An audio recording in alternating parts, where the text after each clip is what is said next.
नमस्कार दोस्तों, total Excel में आप सभी का स्वागत है। दोस्तों आज मैं लाया हूं आप सभी के लिए एक नया वीडियो। इस वीडियो में मैं आपको बताने वाला हूं कंडीशनल फॉर्मेटिंग के बारे में। कंडीशनल फॉर्मेटिंग क्या होती है, इसे क्यों यूज़ किया जाता है और इसे कैसे लगाया जाता है, इसके विषय में मैं सारी आपकी जानकारी देने वाला हूँ इस वीडियो में। तो चलिए दोस्तों वीडियो में आगे बढ़ते हैं। सबसे पहले मैंने अपने सिस्टम में एक एक्सेल की सीट ओपन कर ली है। इस एक्सेल की सीट में मैंने एक डेटा ले लिया है, अब कंपनी से रिलेटेड एक डेटा है जिसमें जनवरी की कुछ सेल दी हुई है, उसकी लोकेशन और इसका स्टेट दिया हुआ है। तो इसमें मुझे कंडीशनल फॉर्मेटिंग लगाना है। सबसे पहले मैं बता दूं कि कंडीशनल फॉर्मेटिंग क्यों लगाया जाता है। जैसा कि नाम से ही स्पष्ट हो रहा है, कंडीशनल फॉर्मेटिंग यानी कि किसी डेटा में अगर आपको कोई कंडीशन के थ्रू अगर आपको कोई फॉर्मेटिंग चेंज करनी है या अगर आपको कोई फॉर्मेटिंग लगानी है, तब आपको ये जो कंडीशनल फॉर्मेटिंग होता है उसमें यूज़ किया जाता है। जैसे कि अगर आपको कोई डेटा दिया हुआ है मान लीजिए, और जैसे कि मेरे पास ये डेटा है, जो जनवरी की सेल का डेटा हुआ है, तो इस डेटा में अगर जैसे कंपनी आपसे पूछ रही है कि इसमें ये बता दिया जाए कि इसमें जो 1000 से ऊपर की जो सेल है वो किस किस कंपनी ने किया है, तो मुझे वो डेटा चाहिए। तो मेरे पास एक कंडीशनल फॉर्मेटिंग के थ्रू मैं यहाँ पे एक कंडीशनल फॉर्मेटिंग लगाऊंगा जिसमें मुझे ये चेक हो पाएगा कि किस किस कंपनी ने आपका 1000 से ऊपर की सेल की है, वो उसका कलर जो है वो चेंज हो जाएगा। कलर चेंज करना है या आपका पीछे का उसका जो भी फॉन्ट वगैरह चेंज करना है, वो सारी चीज़ें आप उसमें चेंज कर सकते हैं। इस तरह की फॉर्मेटिंग को कंडीशनल फॉर्मेटिंग कहते हैं और इसे आपका यूज़ किया जाता है आपका। तो चलिए दोस्तों, अब मैं आपको बता देता हूँ कि कंडीशनल फॉर्मेटिंग कैसे लगाएंगे किसी भी डेटा में, उसके बारे में मैं बता देता हूँ। कंडीशनल फॉर्मेटिंग आपको जो मिलता है दोस्तों, वो आपको अपने एक्सेल के टूल बार में होम टैब में ही मिल जाता है। होम टैब जब आप क्लिक करते हैं तो उसमें आपका राइट साइड में आपका इसमें आपका होता है कंडीशनल फॉर्मेटिंग के नाम से एक आपका लिखा होता है। इस पे जब आप क्लिक करेंगे दोस्तों, तो इसमें कई सारे आपके कंडीशंस यहाँ पे दी होती हैं कंडीशनल फॉर्मेटिंग को लगाने के लिए। तो सबसे पहले मैं आपका यहाँ पे हाईलाइट सेल रूल्स का ऑप्शन आ रहा है, इसको मैं आपको बता दूं कि इसको कैसे लगाते हैं। इसमें कई सारी चीज़ें आ रही हैं। तो इस पे जब आप लेकर के जाएंगे अपने कर्सर को, तो देखेंगे कि इसमें एक विंडो, एक छोटी सी और आगे की डिटेल्स ओपन हो जाती है। तो इसमें आप देख रहे हैं ग्रेटर दैन लिखा हुआ है, लेस दैन लिखा हुआ है, बिटवीन लिखा है, equal to, text that contain, या इतनी सारी कंडीशन इसमें दी हुई। यदि जब आपको इस तरह की कोई कंडीशन लगानी हो, तब आप कंडीशनल फॉर्मेटिंग के हाईलाइट सेल रूल्स पे आपको ये कंडीशन फॉर्मेटिंग लगानी पड़ेगी। और इसके नीचे भी आपका दिया हुआ है कई सारे आपके, बहुत सारे आपके इसमें कंडीशन के द्वारा जो है जो भी कंडीशनल फॉर्मेटिंग आपको लगानी हो उसमें आपका यहाँ पे ऑप्शन दिया हुआ है। तो सबसे पहले मैं हाईलाइट सेल रूल को बता देता हूँ। इसमें पहला आप देख रहे हैं ग्रेटर दैन लिखा हुआ है। इसमें ग्रेटर दैन यानी कि जैसा कि मैंने आपको बताया कि 1000 से ऊपर आपका, ये मैंने एक एग्जाम्पल के तौर पे कंडीशन बताई थी। अब मैं वही कंडीशन मैं इसमें यहाँ पे लगा करके दिखाने वाला हूँ दोस्तों। तो अब मैं यहाँ पे ग्रेटर दैन लगाने वाला हूँ। तो ग्रेटर दैन लगाने के लिए जैसे कोई भी कंडीशनल फॉर्मेटिंग जब आप लगाएंगे दोस्तों, तो सबसे पहले आप उस सेल को जरूर सिलेक्ट कर लेगा कि जहाँ जहाँ आपको कंडीशनल फॉर्मेटिंग को लगाना है। तो सबसे पहले मैं यहाँ पे इस जनवरी सेल में यहाँ पे कंडीशनल फॉर्मेटिंग लगाने वाला हूँ। तो सबसे पहले मैं ये करता हूँ कि यहाँ पे मैं इस रो को पूरा सेलेक्ट कर लेता हूँ जहाँ तक कि ये डेटा आपका है। अब मैं यहाँ पे ग्रेटर दैन की यहाँ पे कंडीशन लगाने वाला हूँ। मैं ग्रेटर दैन पे क्लिक करूंगा दोस्तों। तो जैसे आप क्लिक करेंगे देखेंगे यहाँ पे कुछ लिखा हुआ है पहले से ही, तो मैं इसको हटा देता हूँ। सबसे पहले इसको मैं ब्लैंक करता हूँ। अब मैं यहाँ पे करता ये हूँ कि मैं यहाँ पे 1000 लिख देता हूँ, यानी कि 1000 से ऊपर के जितने भी यहाँ पे आपके कंपनी के जो सेल होगी वो आपकी यहाँ पे आ जाएगी। मैं यहाँ पे 1000 लिख देता हूँ। तो मैंने यहाँ पे 1000 लिख दिया है, यानी कि यहाँ पे जैसा कि लिखा है format cell that are greater than, यानी कि 1000, यानी कि जो भी 1000 से ऊपर अगर आपका होगा इसमें डेटा जो कि मैंने सिलेक्ट करा है, तो वो आपका light red fill with dark red text, यानी कि वो आपका इस तरह से इसमें आपका जो फॉर्मेट है वो लग जाएगा। अगर आप इस फॉर्मेट को नहीं चाहते हैं, दूसरा फॉर्मेट चाहते हैं, तो यहाँ से आप उसे चेंज भी कर सकते हैं। कस्टम फॉर्मेट भी आता है और लाइट रेड फिल होता है, आपका ग्रीन फिल भी होता है। तो जो भी आप लगाना चाहे लगा सकते हैं। तो मैं यहाँ पे कस्टम फॉर्मेट में जा करके यहाँ पे आपका फिल का आता है ऑप्शन, मैं यहाँ पे इसको रेड कर सकता हूँ या भी ग्रीन कर लेता हूँ। मैं यहाँ पे फिलहाल के लिए मैं यहाँ पे ग्रीन सिलेक्ट करता हूँ, मैं यहाँ पे ओके कर देता हूँ और यहाँ पे मैं ओके कर देता हूँ। तो दोस्तों आप देख रहे हैं कि हमारे पास इस डेटा में जहाँ जहाँ पे 1000 से ऊपर की जो सेल लिखी हुई थी जनवरी सेल में, वो यहाँ पे आपको ग्रीन कलर में यहाँ पे हो चुका है, जैसा कि मैंने यहाँ पे आपका लगा रखा था यहाँ पे।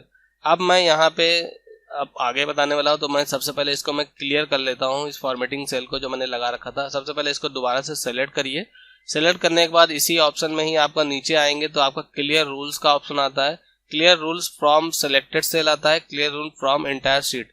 तो मैंने सीट में तो पूरा लगाया नहीं, तो मैं सिलेक्टेड सेल ही कर देता हूँ फिलहाल। तो मैं यहाँ से इसको रूल को क्लियर कर देता हूँ इस तरह से दोस्तों। तो आपने देखा दोस्तों, आपने कितनी आसानी से यहाँ पे मैंने यहाँ कंडीशनल फॉर्मेटिंग को यहाँ पे हटा भी दिया। तो अब आपको मैं यहाँ पे बाकी भी आपकी कंडीशन में बता देता हूँ। इसमें नीचे आपको क्या दिया हुआ, लेस देन लिखा हुआ दोस्तों। लेस देन में जैसे कि मैंने आपको बताया कि इसमें ग्रेटर देन था, अब लेस देन हो जाता है। तो यहाँ से 1000 ही मैं सेलेक्ट कर लेता हूँ। 1000 से जो नीचे हो वो यहाँ पे रेड में मैं चाहता हूँ इसी तरह का ही रहने देता हूँ मैं। ओके कर देता हूँ। तो देखेंगे दोस्तों आप यहाँ पे जो जितने भी 1000 से नीचे के हैं वो सब है यहाँ पे रेड हो चुके हैं। अब मैं इसको फिर से मैं यहाँ से इसको हटा देता हूँ रूल को। इसको हटाने के बाद मैं नेक्स्ट बता देता हूँ। इसके बाद आ रहा है बिटवीन।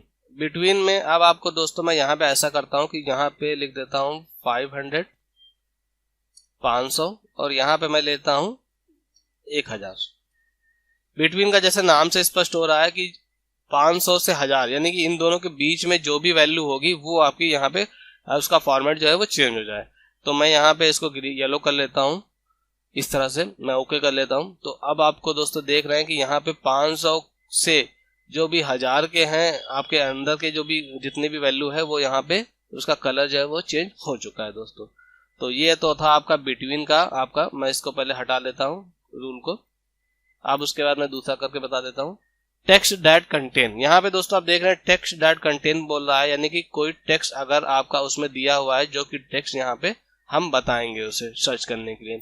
तो मैं यहाँ पे आप देख रहे हैं कि यहाँ पे जो लिखा हुआ है, अभी मैं लोकेशन में ले लेता हूँ। लोकेशन को मैं इस तरह से सेलेक्ट करता हूँ दोस्तों। पहले सेलेक्ट करने के बाद अब यहाँ पे जैसा कि इसमें आ रहा था टेक्स्ट दैट कंटेन, मैं उसको ओपन कर क्लिक करता हूँ। सेलेक्ट करने के बाद यहाँ पे ऑलरेडी वेस्ट लिखा हुआ था तो इसलिए यहाँ पे ये आपका रेड हो गया। मैं कुछ और लिख देता हूँ यहाँ पे। मैं यहाँ पे एक बार साउथ लिख के देख लेता हूँ। साउथ लिख रहा हूँ दोस्तों। देख रहे हैं आप दोस्तों कि पीछे का जो लोकेशन है, मैं ओके करता हूँ। जहां जहां साउथ लिखा था दोस्तों यहाँ पे वो जो है उसका जो फॉर्मेट है वो चेंज हो चुका है कंडीशनल फॉर्मेटिंग के थ्रू। अब मैं इसको दोबारा से थोड़ा सा क्लियर करके दूसरा दिखाता हूँ। इसको और थोड़ा सा कैसे कर सकते हैं। इसमें आप देख रहे हैं कि टेक्स्ट दैट कंटेन, यानी कि अब मैं ऐसा करूंगा कि इसमें ऐसा कर लेता हूँ कि मैं पूरा वेस्ट नहीं लिखता हूँ, मैं केवल लिखता हूँ EST ईस्ट, यानी कि जिसमें EST लिखा हो, चाहे वो वेस्ट में ही EST लिखा हो, 2 वर्ड भी लिखे हो तो भी वो आपका हो जाएगा। मतलब किसी भी टेक्स्ट में अगर आपका दिया हुआ जो भी यहाँ पे टेक्स्ट है उसमें वो अगर कंटेन है यानी कि अवेलेबल है तो ही आपका हो जाएगा। मैंने ES ही केवल लिखा, लेकिन दोस्तों देखा पूरा वेस्ट का आपका जो है वो आपका यहाँ पे फॉर्मेट उसका चेंज हो चुका है दोस्तों इस तरह से। यानी कि कंटेन यानी कि उसमें अवेलेबल होना चाहिए तभी आपका वो हो जाएगा। तो दोस्तों अब मैं यहाँ पे डेट ऑकरिंग के बारे में बताने वाला हूँ। इसके लिए मैं दूसरी शीट ले लेता हूँ। अब आपको यहाँ पे मैंने एक डेट का शीट ले लिया है। इस डेट में मैं यहाँ पे सबसे पहले इसको सेलेक्ट कर लेता हूँ और यहाँ पर जा करके डेट ऑकरिंग को यहाँ पे क्लिक करता हूँ। जैसे आप देख रहे हैं यहाँ पे यस्टरडे सेलेक्टेड है। तो डेट ऑकरिंग में जो फॉर्मेट होता है यानी कि जो डेट आपकी यहाँ पे अगर आप कर लेते हैं सिलेक्ट, यानी कि जैसे टुडे मैं लेता हूँ तो टुडे की जितनी भी डेट होगी मैं यहाँ पे हाईलाइट हो जाएंगी। टुमारो की अगर लेता हूँ तो टुमारो की जो भी डेट होगी वो हाईलाइट हो जाएगी। इन लास्ट 7 डेज में अगर कोई डेट यहाँ पे इस डेटा में है तो वो भी हाईलाइट हो जाएगी। मैं यहाँ पे इन द लास्ट 7 डेज पे क्लिक करके मैं यहाँ पे ओके कर देता हूँ। यानी कि इन लास्ट 7 डेज में जो भी आपकी डेटा यहाँ पे अवेलेबल होगी वो यहाँ पे हाईलाइट हो जाएगी। तो आप दोस्तों देख रहे हैं कि केवल 3 ही डेट आपकी जो है इन लास्ट 7 डेज में यहाँ पे अवेलेबल है, तो वो यहाँ पे हाईलाइट हो चुकी है दोस्तों। इस तरह से आपका ये वाला हो चुका है आपका कंडीशनल फॉर्मेटिंग डेट ऑकरिंग का। अब आपको सबसे इम्पोर्टेंट आपका एक डुप्लीकेट, मैं इसको यहाँ से हटा देता हूँ। सबसे पहले यहाँ पे अब सबसे इम्पोर्टेंट आ चुका है कंडीशनल फॉर्मेटिंग में डुप्लीकेट, आपका डुप्लीकेट वैल्यूज। तो मैं यहाँ पे ऐसा करता हूँ कि मैं इसको यहाँ से इस तरह से सेलेक्ट कर लेता हूँ। डुप्लीकेट वैल्यू में कोई ये नहीं दिया होगा कि मैं आपको कोई ऐसा कोई पार्टिकुलर आपको डेटा ही सर्च करना है। यहाँ पे कोई भी चीज़ अगर डुप्लीकेट होगी तो वो हाईलाइट हो जाएगी। तो यहाँ पे डुप्लीकेट वैल्यूज में मैं क्लिक करता हूँ। जैसे मैं क्लिक करता हूँ देखा आपने दोस्तों यहाँ पे कंडीशनल फॉर्मेटिंग आपकी पूरी लग चुकी है। मैं पूरा ऊपर से ही मैंने सेलेक्ट कर लिया है और यहाँ पे मैं ओके कर लेता हूँ। ओके करने पे आप देख रहे हैं दोस्तों केवल नॉर्थ ही ऐसा है जिसमें आप 2 बार नहीं लिखा हुआ है, बाकी सारी चीज़ें यहाँ पे 2 बार लिखी हुई हैं, 2 या 2 से अधिक बार लिखी हुई हैं। तो इस तरह से आपका डुप्लीकेट वैल्यू हो गया है। अब आपका हाईलाइट सेल का पूरा ही कंप्लीट हो चुका है। अब आपका यहाँ पे मैं दूसरा बता देता हूँ। इसमें लिखा हुआ top bottom rule. Top bottom rule में आपका यहाँ पे टॉप 10 आइटम पूछ रहा है, यानी कि अब मैं आपको जनवरी की सेल में जो टॉप 10 है केवल मैं उनको हाईलाइट करना चाहता हूं, तो इस कंडीशनल फॉर्मेटिंग से कर सकते हैं। अब मैं यहाँ पे इसको पहले सेलेक्ट कर लेता हूँ। सबसे पहले सेलेक्ट करने के बाद मैं यहाँ पे आकर टॉप बॉटम रूल में टॉप 10 आइटम पे क्लिक करता हूँ। जैसे ही दोस्तों आप यहाँ पे क्लिक करेंगे, यहाँ पे टॉप 10 भी कर सकते हैं या उससे कम भी कर सकते हैं, या 7, 3 जितना आप करना चाहें यहाँ पे आप कर सकते हैं। फिलहाल के लिए टॉप 10 ही रहे तो टॉप 10 ही रहने देता हूँ मैं। ओके कर देता हूँ मैं यहाँ पे। ओके करने के बाद आप दोस्तों देख रहे हैं कि जो टॉप 10 की आपके यहाँ पे कंपनीज के जो यहाँ पे सेल है वो हाईलाइट हो गए हैं। अब मैं यहाँ पे एक बार चेक कर लेता हूँ, मैं फिल्टर लगा करके लार्जेस्ट टू स्मॉलेस्ट से चेक कर लेता हूँ। दोस्तों आप देख रहे हैं कि यहाँ पे ये जो टॉप 10 है जिनका ज़्यादा है, सबसे अधिक यहाँ पे सेल, वो आपका यहाँ पे हाईलाइट हो चुका है दोस्तों इस तरह से। तो ये आपका टॉप 10 हो गया आपका। उसके बाद यहाँ पे आपको जो आ रहा है टॉप 10 परसेंटेज में आ रहा है, यानी कि परसेंटेज अगर आपसे पूछ रहा है जो जिनका आपका परसेंटेज हो, तो मैं यहाँ पे परसेंटेज का मैंने एक डेटा ले लिया है। यहाँ पे मैंने जो परसेंटेज मैंने लगा लिया है जो आपकी सेल हमारी थी यहाँ पे कंपनीज की, मैं यहाँ पे इसको पहले सेलेक्ट कर लेता हूँ। सेलेक्ट करने के बाद मैं यहाँ पे टॉप 10% पे जा करके क्लिक करता हूँ, देखता हूँ कि क्या होता है। जैसे मैं यहाँ पे क्लिक करूंगा दोस्तों, यहाँ पे आपका 10 लिखा हुआ है पहले से ही आपका, जो कि आपका यहाँ पे 10 हो, आपका 10% विद लाइट रेड, यानी कि यहाँ पे मैंने कलर भी पहले से लगा हुआ है। अब मैं यहाँ पे ओके करके देख लेता हूँ, यहाँ पे मुझे रेड की जगह मैं ग्रीन कर लेता हूँ। मैं यहाँ पे ओके कर लेता हूँ। ओके करने के बाद आप दोस्तों देख रहे हैं यहाँ पे टॉप 10% में आपका केवल 3 ही यहाँ पे जो आपकी कंपनीज के नाम है वो यहाँ पे हाईलाइट हुए हैं, जो कि सबसे ज्यादा जिनका 3 आपका था वो सबसे ज्यादा आपका यहाँ पे कलर्ड हो चुका है आपका। अब यहाँ पे केवल 3 ही का क्यों हुआ है, क्योंकि यहाँ पे तो और भी है, यहाँ पे टॉप 10 लोगों का क्यों नहीं हुआ है वो भी मैं आपको बता दूं कि यहाँ पे भाई जो कंपनीज के नेम है वो टोटल 31 नेम है, और 31 का अगर 10% अगर देखा जाए तो वो केवल 3 ही होता है। तो इसीलिए जो टॉप 3 आपकी जो है वो भी यानी कि 10%, उसका 30 का 10% के हिसाब से ही आपका यहाँ पे हाईलाइट किया है उसने टॉप के आपकी कंपनीज के नाम में। तो ये आपका टॉप 10% का आपका था कंडीशनल फॉर्मेटिंग। इसको मैं यहाँ से हटा लेता हूँ। अब मैं आपको बता देने वाला हूँ कि इसमें आपका बॉटम 10 आइटम है, यहाँ पे मुझे वो सिलेक्ट करना है। तो मैं यहाँ पे सबसे पहले सेल को सिलेक्ट करता हूँ। अब मैं यहाँ पे टॉप 10 बॉटम को सिलेक्ट करता हूँ, बॉटम 10 आइटम पे क्लिक करता हूँ। तो आप दोस्तों देख रहे हैं यहाँ पे जो जितना भी आपका जो मिनिमम है आपका टॉप का बिलो का, वो आपका यहाँ पे हाईलाइट हो चुका है। इस तरह से आप दोस्तों देख रहे हैं कि जो सबसे कम है आपका 10, वो आपकी कंपनियों के नेम यहाँ पे हाईलाइट हो गया इस तरह से। तो ये आपका टॉप बॉटम का आपका हो गया। उसके बाद अब मैं आपको यहाँ पे बताने वाला हूँ अबव एवरेज का, यानी कि जो आपकी यहाँ पे सेल दी हुई है वो आपकी सेल एवरेज से अबव हो तो वो आपका हाईलाइट हो जाए। सबसे पहले मैं इसका एक बार एवरेज यहाँ पे कैलकुलेट कर लेता हूँ कि इसका एवरेज आ कितना रहा है। एवरेज कैलकुलेट करने के लिए यहाँ पे जो फॉर्मूला होता है वो इक्वल लगा करके एवरेज लिखेंगे आप। एवरेज लिखने के बाद आप यहाँ पे जो नंबर्स होते हैं जितने भी आपका सेल है, मैं उसको टोटल को सेलेक्ट करके मैं ब्रैकेट को बंद कर देता हूँ दोस्तों इस तरह से। ब्रैकेट बंद करने के बाद मैं ओके करता हूँ। तो 935 यानी कि यहाँ पे जो एवरेज आ रहा है वो 935 आ रहा है आपका इन कंपनियों का जिसका मैंने यहाँ पे सेल लिख रखा है। अब मैं यहाँ पे अब एवरेज लगा यहाँ पे फॉर्मेट सेलिंग लगाऊंगा, कंडीशनल फॉर्मेटिंग। यहाँ पे जा करके मैं अब एवरेज करता हूँ तो 935 से जो भी अबव होगा वो यहाँ पे हाईलाइट कर दिया जाएगा। आप देख रहे हैं 935 से जो अबव है वो यहाँ तक आपका हाईलाइट हो चुका है इस तरह से आपका। अब मैं आपका बिलो का बता देता हूँ, अबव बिलो एवरेज आपका, यानी कि इससे जो भी नीचे का आपका डेटा होगा वो हाईलाइट हो जाए। मैं इसको सेलेक्ट कर लेता हूँ। सेलेक्ट करने के बाद मैं यहाँ पे आपका आ रहा है आपका बिलो एवरेज, इसको मैं क्लिक करता हूँ, ओके कर देता हूँ। तो मैं रेड में ही आप चाहता हूँ तो आप देख रहे हैं 935 से जितना भी कम का आपका यहाँ पे जो सेल लिखी हुई है वो आपकी यहाँ पे रेड हो गई है, क्योंकि एवरेज से वो कितनी भी कम है आपकी वो यहाँ पे रेड हो चुकी है दोस्तों। अब मैं इसको हटा लेता हूँ। इसके बाद अब आपका जो आ रहा है, इसके बाद अब मैं यहाँ पे डेटा बास के बारे में बताने वाला हूँ। आपका डेटा बास में आप दोस्तों देख रहे हैं कि सबसे पहले आपको जो भी आपको जिसमें भी डेटा बार लगाना वो आप सेलेक्ट करिएगा। उसके बाद आपको यहाँ पे आके डेटा बास में आपका इसमें ये होता है कि आपको कलर के हिसाब से आपका यहाँ पे बारिंग लग जाती है आपकी नंबर्स पे, आपका जो भी नंबर्स में आप लगाना चाहते हैं। अगर आप जो भी कलर लगाना चाहते हैं उस तरह से आप कलर लगा सकते हैं।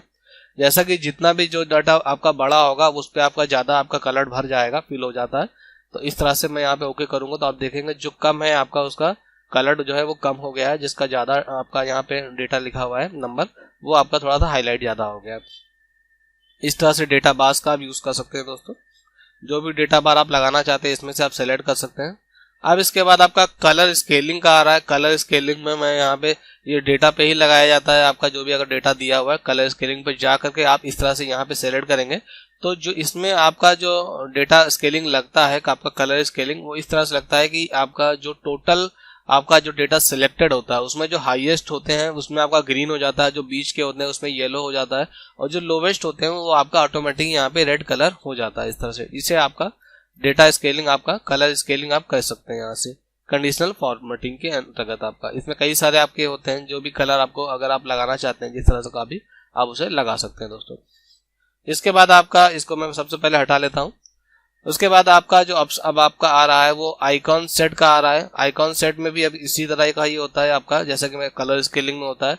जो आपका अबव यानी कि आपका जो एवरेज आपका जो ऊपर जा रहा होगा, जो कि नंबर आपका मतलब कि अप हो रहा होगा, उसमें आपका ग्रीन का आ जाएगा और जो आपका एक मीडियम का होगा उसमें येलो हो जाएगा और आपका जो कम आपका नंबर्स होगा वो आपका नीचे का आपका बिलो का हो जाएगा। इस तरह से साइन आप दोस्तों देख रहे हैं कि जो आपका यहाँ पे ग्रीन हो रहा था उसमें कलर स्केलिंग में वो आपका अबव का यानी कि आपका यहाँ पे एरो बन गया है और जो आपका नॉर्मल था यानी कि येलो हो रहा था वो आपका अभी राइट का आपका बन गया है और जो आपका कम हो रहा है यहाँ पे जिसका कम अंक है वो आपका नीचे बिलो का हो चुका है। इस तरह से तो ये आपका था आइकॉन सेट का। आपका जिस तरह से भी आप लगाना चाहते हैं दोस्तों इसमें बहुत सारे दिए हैं वो आप लगा सकते हैं। तो इस तरह से आपको यहाँ पे सारी चीजें आपको पता चल गई आपकी कंडीशनल फॉर्मेटिंग में। अब कंडीशनल फॉर्मेटिंग में आपका नीचे वाले एक आपका न्यू रूल्स का आता है। न्यू रूल्स में कई रूल्स होते हैं, उसको भी मैं आपको बताऊंगा एक नए वीडियो में आपको बना करके। और क्लियर रूल्स में आप जैसा कि मैंने आपको बताया कि आपको जब रूल्स हटाना हो तो यहाँ पे क्लियर रूल्स आप क्लियर कर सकते हैं इस तरह से। तो दोस्तों आज की वीडियो में मैंने आपको कंडीशनल फॉर्मेटिंग से रिलेटेड सारी जानकारी मैंने दे दी जो आपकी बहुत अधिक यूज होगी आपके डेटा में बनाने में। तो आशा करते हैं आपको सारी जानकारी स्पष्ट हो गई होगी। अगर आपको हमारे इस वीडियो से रिलेटेड कोई जानकारी चाहते हैं तो आप हमारे कमेंट बॉक्स में कमेंट कर सकते हैं और अगर आपको हमारा ये वीडियो अच्छा लगे तो हमारे वीडियो को लाइक करिएगा, चैनल को सब्सक्राइब करिएगा। आज के वीडियो में दोस्तों बस इतना ही। तब तक के लिए धन्यवाद दोस्तों। जय हिंद।